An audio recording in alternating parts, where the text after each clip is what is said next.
Bonjour à vous. J'aimerais vous parler de quelque chose de personnel et peut-être un peu difficile parce que j'estime que ce ne sont pas que les expériences positives et les bons souvenirs qui nous définissent. Quand je dis qu'ils nous définissent, c'est vraiment plus au niveau de la personnalité.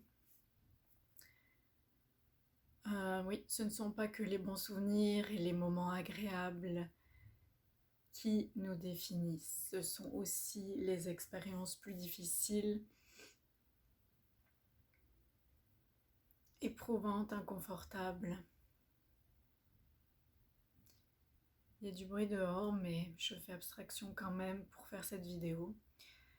Donc en fait, je vais vous parler d'un moment de ma vie qui, selon moi, je le considère comme étant le pire moment dans la vingtaine. Et je vais vous expliquer pourquoi, malgré les apparences, on peut parfois être très malheureux à l'intérieur. Donc ça parle du mal-être que certaines personnes ont peut-être pu ressentir et éprouver tout au long de leur vie. Ces personnes-là vont peut-être se reconnaître dans ce que je vais expliquer et d'autres vont peut-être en apprendre sur ce que c'est que ce qu'on appelle le mal-être. Donc, dans la vingtaine, j'avais, après mes études à l'université, envie de vivre une aventure, d'aller en Afrique de l'Ouest, travailler dans le développement international. Pour moi, c'était synonyme de sens, d'aider, de faire une différence dans le monde. Je suis partie toute seule, ça s'est bien passé quand même, mais il y avait toujours une sorte de, comment on peut appeler ça, un nuage gris au-dessus de moi depuis un certain temps dans ma vie. Je pense que ça venait du besoin de donner du sens à ma vie et j'avais sûrement pas envie de m'enfermer dans une petite boîte et surtout dans un moule et de faire comme tout le monde, en tout cas de ce que je voyais autour de moi. Je voulais explorer en fait. Et probablement prouver quelque chose à moi-même, que je pouvais me débrouiller seule, loin de ma famille, de mes parents, de mes amis. Bon, je vous passe quand même les 2 premières années au Ghana. Je suis arrivée au Libéria en 2008, début 2008. Et peu de temps après, j'ai rencontré un Français avec qui je me suis mise en couple. J'étais amoureuse de lui. Je pensais que c'était l'homme de ma vie. C'était aussi l'attrait vers une vie différente dans une plantation d'EVA, au Libéria, à 3 heures de route de la capitale, Monrovia. C'était en fait, c'était un peu la promesse d'une vie facile aussi, aisée, sans avoir besoin de travailler. Vous voyez peut-être où je veux en venir. Dans tous les cas, j'avais déjà le goût pour l'écriture. Depuis un certain temps, cet attrait pour l'écriture, cette forme d'expression de soi, cette passion m'accompagne dans ma vie, probablement parce que j'en avais besoin pour donner sens à ce que j'ai pu ressentir depuis, on va dire, mon plus jeune âge. Parce que je suis une personne très sensible en fait et émotive. Je pense que ça se voit et ça se sent. Donc je suis allée vivre en plantation et j'avais le projet d'écrire un roman. Un gros projet que je vois comme une montagne en fait aujourd'hui, qui était beaucoup trop gros pour moi. Ce projet était trop gros pour une personne qui n'avait pas encore l'expérience d'un projet d'écriture autre que peut-être une nouvelle ou quelques poèmes ou que sais-je, enfin, quelques articles de blog. Enfin, je veux dire, j'ai fait des études de journalisme, mais c'est pas de la littérature. Et j'étais certainement pas une écrivaine expérimentée. Donc je me suis retrouvée dans ce contexte avec des expatriés qui étaient certes gentils, mais c'était une sorte de microcosme au milieu du pays du Libéria où on était une minorité quelque part de gens privilégiés. Je vous passe certains détails d'ailleurs à ce sujet et je considère que j'étais dans une cage dorée. D'ailleurs, la femme du directeur m'a dit la même chose. Quand j'ai essayé de lui expliquer ce que je ressentais, elle m'a dit c'est une cage dorée. Je ne pouvais pas m'ouvrir aux autres dans mon entourage avec ces expatriés, français et belges entre autres, et sud-africains également, euh, blancs, parce que je me sentais pas comprise. Je savais même pas ce qui m'arrivait en fait, mais je vais vous expliquer. Je pense que j'étais en dépression. Ou en tout cas dans une phase très anxieuse de ma vie. J'avais pas des idées suicidaires, non, mais des pensées très négatives, très critiques envers moi-même. Et j'étais vraiment mal à l'intérieur de moi. En fait, je savais plus du tout quoi faire de ma vie. J'étais là, mais chaque jour était... j'étais dans le flou, je voyais pas... En tout cas, je pouvais pas m'épanouir, ça c'est sûr. Chaque jour était comme réglé, certes, mais pourquoi? Pour faire quoi? Pour apporter quoi? Pour contribuer quoi au monde en fait? J'ai complètement perdu de vue le sens de ma mission, l'impact que je voulais avoir, qu'est-ce que je voulais communiquer, qui j'étais, même si on veut d'une certaine façon. J'étais vraiment dans le vide. En fait, je vais vous dire à quel point j'étais dans le vide. Je ressentais le vide à l'intérieur de moi. Je ne ressentais plus d'émotions ni de sentiments. J'avais l'impression vraiment d'être comme morte à l'intérieur. En espérant que quelque chose allait me sortir de ma torpeur, de ma léthargie, comme un cataclysme, une catastrophe. C'était vraiment horrible. Quand j'ai vu un psychiatre en Belgique à mon retour, le psychiatre m'a dit « Tu es en perte de repère ». C'est bien beau, merci. Qu'est-ce que je fais?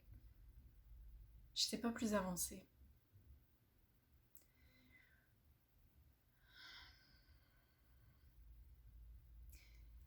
Ma vie a continué comme ça un certain temps. Quelques années en fait.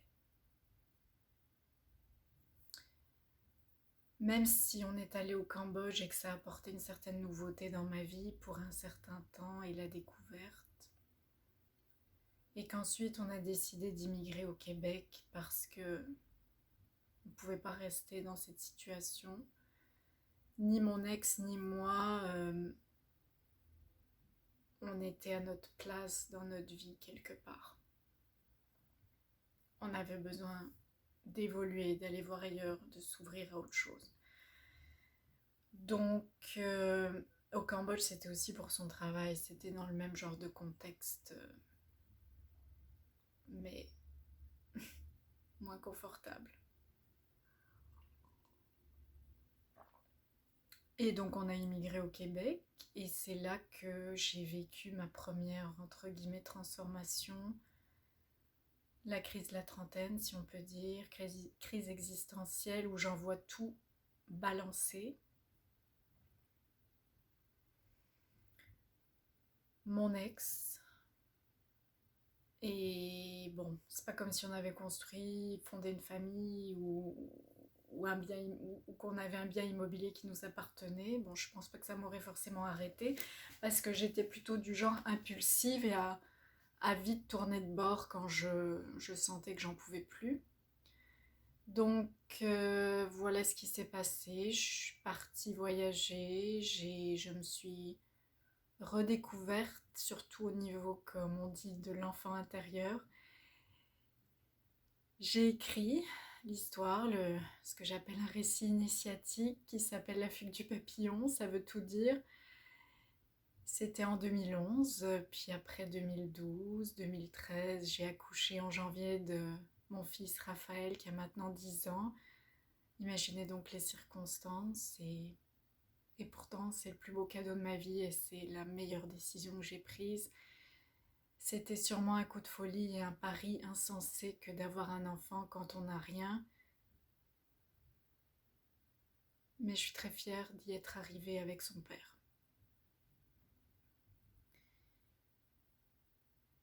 Et par la suite, j'ai continué, comme on dit, bon an, mal an, ma vie, mon exploration, mon aventure, tout en sachant déjà en 2013 que je voulais devenir coach, mais je ne savais même pas ce que c'était vraiment, je ne savais pas comment. Et petit à petit, j'ai trouvé le yoga, j'ai fait une formation professorale de yoga en 2019, donc ça a pris du temps pour que je puisse vraiment me lancer. Et ensuite la yoga thérapie que j'ai pas encore terminée, je suis encore dans une formation parce que pour moi c'est important d'intégrer et de vivre ma vie pour pouvoir justement apprendre de mes expériences. Et dernièrement, j'ai vécu d'autres choses. Donc je voulais vous parler sur tout cet épisode de ma vie qui, bien que de l'extérieur pouvait paraître génial, que j'avais tout en fait, au niveau matériel et même sentimentalement. À l'intérieur de moi, j'étais éteinte. C'est pas que je savais pas qui j'étais, je pense que j'ai toujours été quand même beaucoup consciente de qui j'étais, de ce que je voulais, mais je n'avais pas encore saisi la vie dans ses multiples dimensions et le spirituel est vraiment venu attiser cette flamme. Parce que ce qui vient de l'extérieur ne dure jamais longtemps, je crois, même quand il s'agit de relations amoureuses, autant qu'elles puissent être passionnelles, passionnantes et passionnées et vibrantes. Ce qui compte avant tout, c'est d'alimenter le feu intérieur et l'étincelle à l'intérieur de soi. Donc ce qui se passe souvent, c'est que l'autre va en reflet à soi-même, comme un miroir, va venir rallumer une étincelle et ensuite quoi? Que vous restiez avec la personne ou non, ce qui est important, c'est de continuer votre propre chemin, votre vie, d'être vous-même, de vous faire confiance, de vous écouter, de vous respecter, d'oser vous affirmer, parce que personne d'autre va faire ça pour vous. Chacun vit sa vie. Et c'est important d'être bien entouré, ça c'est vrai aussi. Mais voilà ce qui se passe, cette quête intérieure dont on parle souvent, cette quête de sens, je sais ce que c'est. Je l'ai vécu dans différentes facettes, sous différentes coutures, parfois très difficilement, parfois dans la solitude, parfois en échangeant avec d'autres. J'ai eu des merveilleuses connexions, j'ai fait des merveilleuses rencontres tout au long de ma vie jusque maintenant et je pense que ça va continuer. J'ai eu énormément de chance aussi, une bonne étoile, parce que quelque part, je voulais aimer la vie, je voulais sourire à la vie et je pense qu'elle me l'a rendu au centuple. Alors voilà, c'est le message que je voulais transmettre, un message d'espoir tout de même aussi. Ne désespérez pas. La vie a beaucoup de beaux cadeaux à vous offrir et beaucoup de surprises merveilleuses si vous lui faites confiance, si vous croyez en elle. Si vous osez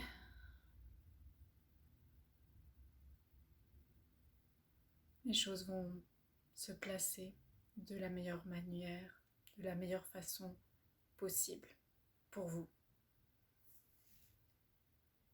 Namasté.